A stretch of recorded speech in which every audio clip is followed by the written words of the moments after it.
qui est un principe fondateur du droit international. Alors de plus en plus, les États-nations bafouent le droit international, qui pourtant est à l'origine même de leur existence et de leur souveraineté. Mais l'un des principes fondateurs du droit international, c'est le principe de non-refoulement. C'est-à-dire qu'on ne devrait pas avoir le droit de refouler une personne avant d'avoir évalué le risque qu'il encourt ou qu'elle encourt à, disons, perdre sa vie. Et donc, c'est une suspension de la souveraineté de l'État, puisque le réfugié est la seule figure du politique, pour le dire ainsi, qui aurait normalement le droit d'entrer dans un État sans la permission de l'État. Donc l'importance de la figure du réfugié, pour moi, aujourd'hui dans les débats publics, n'a rien à voir avec les chiffres, la démographie, les flux qui nous assaillent, mais à cette anxiété ontologique sur ce qui fait de l'État une entité souveraine. Donc pour moi, les raisons qui sont invoquées sont tout à fait erronées. En fait, elles cachent les vraies raisons, qui sont des raisons beaucoup plus profondes et beaucoup plus inquiétantes d'une certaine façon. Donc pour moi, il est vraiment important de se rappeler et de réfléchir sur la notion de réfugié et d'oser s'étonner, au fond, de l'importance que ces débats ont pris au niveau politique, au niveau des débats politiques. Que j'étais enfant, les politiciens qui briguaient n'importe quelle, disons, fonction, de la présidence de la République à une mairie, s'intéressaient aux questions d'emploi, de chômage, etc. Aujourd'hui, on pourrait s'intéresser peut-être aussi aux questions d'environnement, de pollution, et des questions démographiques, mais prises de façon plus englobante. Non, on s'acharne sur la question des réfugiés, en la présentant de façon, je pense, réellement, j'allais dire malhonnête, mais il ne faut pas être dans le jugement de valeur, mais disons qui méconnaît les faits fondamentaux auxquels nous sommes. Merci. Avant d'engager la conversation entre vous trois, je voudrais aussi que chacun se présente et présente son travail. Donc je me tourne vers Ara. Vous avez été, a été photographe à bord de l'Aquarius, puis tu as réalisé ce film, Lettre à Nicolas. Est-ce que tu peux nous indiquer quel est le projet de cette œuvre? C'est déterminant. Pourquoi cet objet filmique dont les premières images commencent par les flots d'une mer plus ou moins agitée? On ne sait pas si elle est un peu fâchée ou si elle est porteuse. Vue d'un hublot, et tantôt le hublot est dégagé, tantôt il est submergé. C'est ces premières images.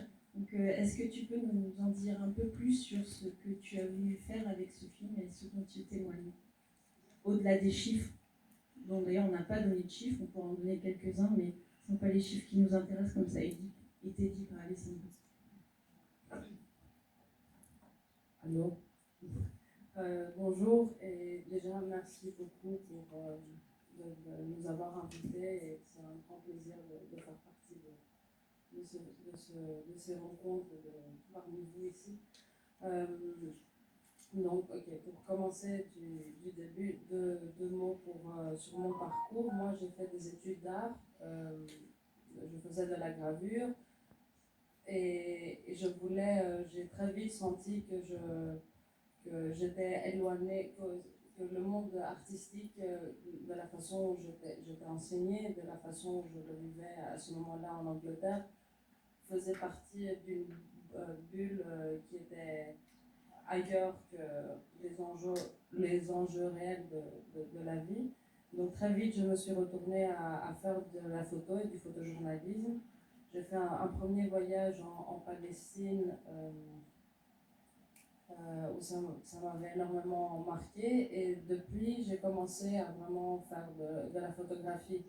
Très vite j'ai réalisé que pour vivre il fallait que je pouvais pas, je devais je devais trouver un travail concret. Donc j'ai travaillé pour les institutions européennes en Belgique, je pense, comme tu vois. Et dans une des rencontres qui se faisait dans le Parlement européen, il y avait une remise de prix à des différentes ONG et des différentes actions citoyennes qui faisaient des initiations pour améliorer le monde, disons. Et un des premiers qui ont passé, c'était SOS Méditerranée.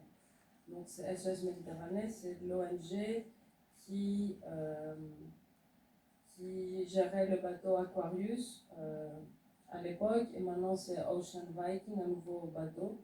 Donc je me suis rapprochée d'eux et j'ai dit que je voulais les aider ou je voulais faire partie de ce qu'ils faisaient. Et très vite, ils m'ont appelé parce que dans toutes les missions de SOS Méditerranée, à bord de ces bateaux, ils prennent des journalistes indépendants et ils ont un photographe qui fait partie de l'équipe de SOS Méditerranée afin de pouvoir garder une trace de tout ce qui se passe en Méditerranée centrale.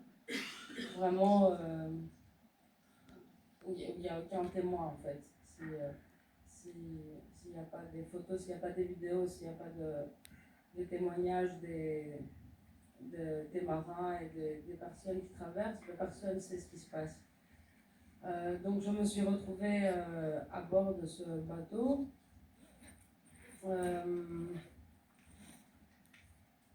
C'était vraiment une expérience, il n'y a pas de mots décrire toute l'humanité. Quelque part, c'était un résumé de toute la beauté de l'humanité et toute l'horreur de l'humanité ensemble. Donc j'ai fait 3 missions à bord de l'Aquarius. En total, c'était plus ou moins 3 mois. Et entre 2017 et 2018. Et donc moi, à bord, comme je disais, je faisais des photos. Mon rôle principal, c'était de faire des photos dans le quotidien, des activités à bord, des sauvetages en mer, et afin de les publier tous les jours dans les réseaux sociaux. Et assez rapidement, je me suis mis à filmer, et c'était pas quelque chose que j'avais prévu à l'avance, mais quelque chose qui m'a énormément marqué, c'est que, tout d'abord, pour expliquer le contexte, c'est qu'une fois qu'il y avait les sauvetages en mer,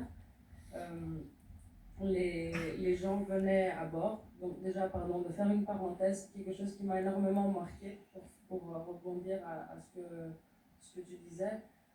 Quelque chose qui m'a énormément marqué, c'était la terminologie que SOS Méditerranée utilise à bord pour tout le monde. Et la question de